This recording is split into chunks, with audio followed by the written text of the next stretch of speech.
ರಾಜ್ಯ ಮಕ್ಕಳ ಹಕ್ಕುಗಳ ರಕ್ಷಣಾ ಆಯೋಗದ ಅಧ್ಯಕ್ಷ ಸಂತೋಷ್ ಕುಮಾರ್ ಹಾಗೂ ಸದಸ್ಯ ಸತ್ಯನಾರಾಯಣ ಶೆಟ್ಟಿ ಅವರು ಚಿತ್ರದುರ್ಗ ಜಿಲ್ಲಾ ಆಸ್ಪತ್ರೆಗೆ ಭೇಟಿ ನೀಡಿ ಸಮಗ್ರ ಪರಿಶೀಲನೆ ನಡೆಸಿದರು.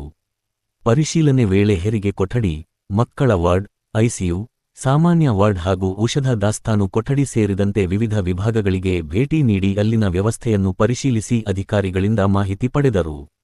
ಜಿಲ್ಲಾ ಸರ್ಜನ್ ಡಾ.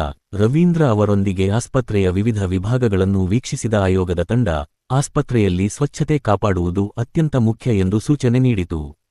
ಪ್ರತಿನಿತ್ಯ ಸಾವಿರಾರು ರೋಗಿಗಳು ಮತ್ತು ಸಾರ್ವಜನಿಕರು ಆಸ್ಪತ್ರೆಗೆ ಆಗಮಿಸುವುದರಿಂದ ವೈದ್ಯರು ಹಾಗೂ ಸಿಬ್ಬಂದಿ ರೋಗಿಗಳು ಮತ್ತು ಅವರ ಸಂಬಂಧಿಕರೊಂದಿಗೆ ಮಾನವೀಯವಾಗಿ ವರ್ತಿಸಿ, ಯಾವುದೇ ತೊಂದರೆಯಾಗದಂತೆ ಸೇವೆ ಸಲ್ಲಿಸಬೇಕು ಎಂದು ನಿರ್ದೇಶನ ನೀಡಿದರು. ಇದೇ ವೇಳೆ ಆಸ್ಪತ್ರೆಯ ದಾಖಲೆಗಳು ಹಾಗೂ ಕಡತಗಳನ್ನು ಪರಿಶೀಲಿಸಿದ ಅಧ್ಯಕ್ಷರು, ರೋಗಿಗಳಿಗೆ ಉತ್ತಮ ಗುಣಮಟ್ಟದ ಚಿಕಿತ್ಸೆ ದೊರೆಯುವಂತೆ ಅಗತ್ಯ ಸಲಹೆ ಹಾಗೂ ಸೂಚನೆಗಳನ್ನು ನೀಡಿದರು. ಜನಧ್ವನಿ ನ್ಯೂಸ್, ಸತ್ಯದ ಧ್ವನಿ.